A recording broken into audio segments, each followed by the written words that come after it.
દાહોદના રાજકારણને લઈ અને આ મોટા સમાચાર સામે આવ્યા છે। બચુ ખાબડને વેતરવાની ભાજપની તૈયારી હોય તેવું અત્યારે સૂત્રો તરફથી માહિતી મળી રહી છે।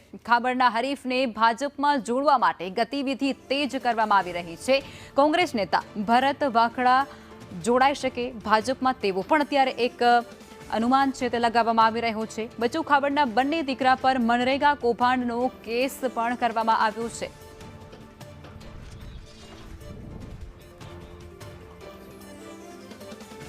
સંવાદદાતા હિરેન રાવલ જોડાઈ ચૂક્યા છે, વધુ વિગતો તે આપશે। હિરેન, અત્યારે એક રાજકારણને લઈ અને મોટા સમાચાર સામે આવી રહ્યા છે, તેને લઈને શું અપડેટ છે? ગુજરાતમાં જેમ જેમ વિધાનસભાની ચૂંટણીઓ 2027માં નજીક આવશે એમાં એ પ્રકારના એક ડેવલપમેન્ટ શરૂ થઈ રહ્યા છે। એનો જ એક ભાગ આને ગણવામાં આવી રહ્યો છે। બચુ ખાબડ કે જેઓ રાજ્ય સરકારમાં હાલ મંત્રી તો છે, પરંતુ તેમના પુત્રો સામે કેટલાક ફરિયાદો થયેલી છે કૌભાંડોની, મનરેગા કૌભાંડની, અને એના કારણે તેઓ સરકારના કાર્યક્રમોમાં પોતાની ઓફિસમાં વગેરેમાં નથી આવતા અને એટલા જ માટે એમને પડતા પણ મૂકવામાં આવશે। વિસ્તરણ થશે ત્યારે એમને પડતા મૂકવામાં આવશે। પછી ફરીથી એમને 2027ની વિધાનસભાની ચૂંટણી ભારતીય જનતા પાર્ટી ન લડાવે તે પ્રકારની સંપૂર્ણ શક્યતા છે અને એટલા જ માટે એમની સામે 2017 અને 2022માં ચૂંટણી લડેલા ભરત વાખડા કે જે એક વખત કોંગ્રેસ અને બીજી વખત આમ આદમી પાર્ટીમાંથી લડેલા છે, એમને ભાજપમાં લાવવા માટેની પ્રયાસો શરૂ થયા છે। ભરત વાખડા પણ મન બનાવી રહ્યા છે કે ભારતીય જનતા પાર્ટીમાં જોડાવું અને દેવગઢ બારિયામાંથી ટિકિટ લઈ અને ત્યાંથી ધારાસભ્ય બનવું એ પ્રકારની એમની ઈચ્છા છે।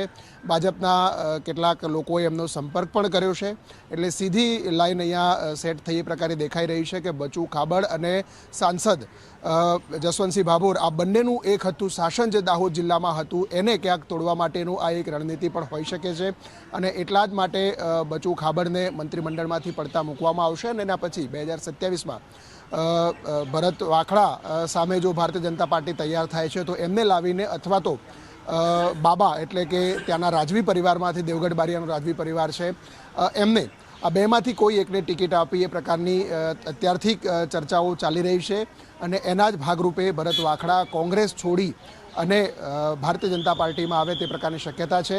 2017માં આમ કોંગ્રેસમાંથી તેઓ બચુ ખાબડની સામે દેવગઢ બારિયા લડ્યા હતા। 2022માં આમ આદમી પાર્ટીમાંથી તેઓ લડ્યા હતા અને ફરીથી તેઓ ભાજપ સાથે અત્યારે ક્યાંક સંકલનમાં છે। ટેલિફોનિક વાતચીતમાં એમણે કહ્યું છે કે સારી વિચારધારાવાળી પાર્ટીમાં જોડાવું એવી ઈચ્છા છે અને આગામી દિવસોમાં આ અંગેનો નિર્ણય કરાશે।